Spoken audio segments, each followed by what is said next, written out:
Perkenalkan, nama saya Jevando Yesaya Putra dengan NIM 223142743 dari Prodi Akuntansi Sektor Publik. Video ini dibuat untuk memenuhi tugas dari dosen Ibu Sri Endar Utami SEMACC untuk memenuhi tugas ujian akhir semester presentasi statistik.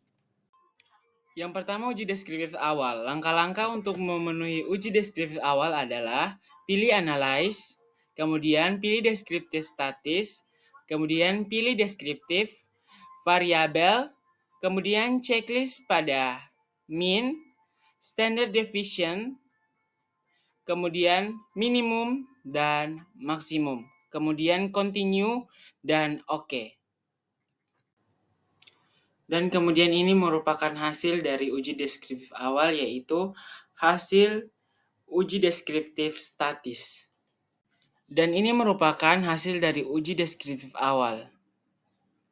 Dalam penentuan layak atau tidak layaknya suatu item yang akan digunakan, biasanya dilakukan uji signifikasi koefisien korelasi pada taraf signifikan 0,05.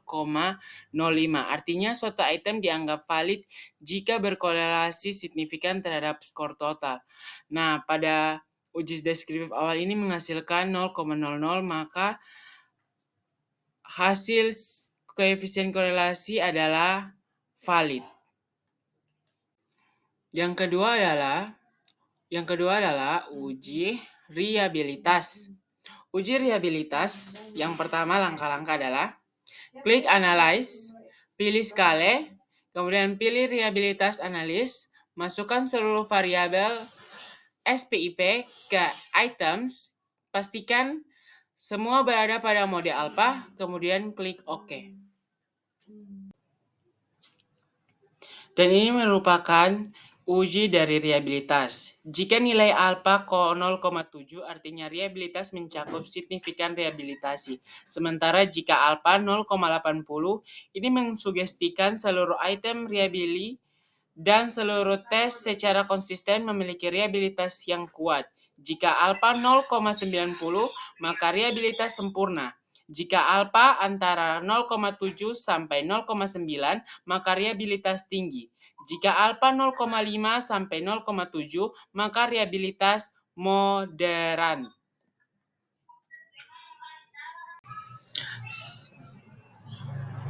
Selanjutnya adalah uji normalitas. Langkah-langkah uji normalitas yang pertama, klik analyze, kemudian pilih regression, kemudian pilih linear, masukkan variabel depth dan in-depth, kemudian save. Kemudian klik atau centang unstuded length pada kolom residual, continue dan OK, kemudian akan muncul res 1 seperti pada gambar di atas, gambar yang di tengah. Kemudian klik analyze, kemudian pilih non-parametric test, kemudian pilih legality dialog, simple KS, masukkan unstuded, kemudian centang normal, dan klik OK. Selanjutnya akan dengan sendirinya memunculkan hasil uji normalitas. Jika SIG lebih besar dari 0,05, maka data terdistribusi normal. Selanjutnya adalah uji multikolineritas. Langkah-langkah untuk uji multikolineritas adalah klik analyze, kemudian pilih regression, pilih linear, masukkan variabel statis, centang colinearity, continue, dan OK. Dan ini merupakan hasil dari uji multikolineritas. Syarat suatu peneliti lolos uji multikolineritas apabila nilai tolerance lebih besar 0,10, fifth lebih kecil dari 10. Selanjutnya adalah Uji heterokedastisitas. Langkah-langkah untuk uji ini adalah analis, regression, linear, kemudian centang pada kolom Anster-Derilesen, kemudian akan muncul V1 pada gambar di atas, kemudian pilih menu transform, komputer variabel, ketik ABRES, kemudian OK. Kemudian pilih analyze, regression linear, ganti variabel dependent dengan ABRES. Anster-Deren diberikan atau tidak perlu dicentang, kemudian klik OK. Dan ini merupakan hasil dari uji heterokedastisitas. Syarat suatu penelitian lolos uji ini adalah lebih besar dari 0,5 sehingga dari hasil penelitian angka yang dihasilkan lebih dari 0,05 sehingga Papat disimpulkan penelitian ini tidak lolos uji apabila uji hetero tidak lolos seperti case ini. Maka tidak perlu uji scatter pilot sebagai alternatif lain uji metro.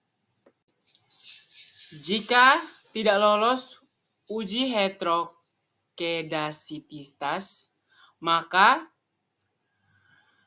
kita perlu melakukan uji hetero dengan scatter pilot dengan langkah-langkah sebagai berikut. Yang pertama, pilih analyze, kemudian regression, kemudian pilih linear, masukkan variabel, kemudian pilih enter sebagai metode, kemudian pilih pilots, masukkan SPRD pada kotak X dan RESID pada kotak Y. Dan ini merupakan hasil dari uji hetero dengan scatter pilot. Syarat uji scatter pilot adalah yang pertama, titik data menyebar di atas dan di bawah angka 0. Yang kedua, tidak mengumpul hanya di bawah atau di atas saja. Yang terakhir, tidak membentuk pola. Yang berikut adalah uji asumsi klasik R2, F, dan T. Langkah-langkah uji asumsi klasik adalah klik analyze, pilih regression, kemudian pilih linear.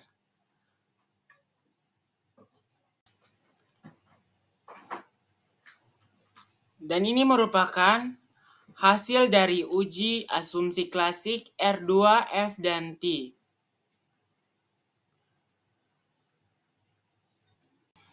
Kesimpulan adalah SPSS merupakan salah satu program aplikasi yang paling banyak digunakan untuk analisis statistik dalam ilmu sosial secara khusus akuntansi. Pedoman pengguna aplikasi statistik ini diharapkan mampu menjadi alternatif dalam penyelesaian tugas akhir mahasiswa. Sekian presentasi jurusan akuntansi SPSS saya. Sekian presentasinya saya ucapkan terima kasih. Terima kasih.